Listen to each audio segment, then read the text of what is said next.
Guys, tingnan natin uli itong Monday, no? Kung di ako nagkakamali, nag-share ako ng aking video at saka kahapon, no, sa ating summary ng blue chip stocks. Okay, sinama natin itong si Monday. Nakita natin na talagang may potential siya, no? Kasi undervalued pa rin siya, no? So, mababa yung kanyang share price. Okay? So, talagang magkakaroon ka ng positive yield pagka talagang hinold mo tong si Monde.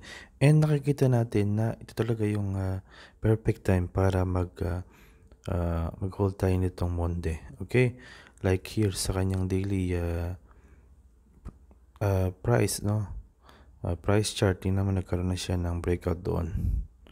Okay? Ayan. Here, lumusot na roon. Okay? Actually, kung February 6 yun, somewhere here, yung part na to, no?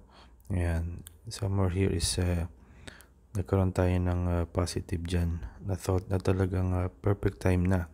Nakita rin natin yung divergence niya, eh. Okay? So, ito yung daily chart niya. Tingnan mo sa CCI niya, no?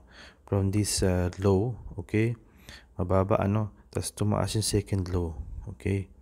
Ito tinatawag itong trough. Okay? Yung second trough niya is mas mataas. So, tingin kayo dito sa may itaas, sa may price action niya. Ito is yung lower low, okay? Or trough. Okay?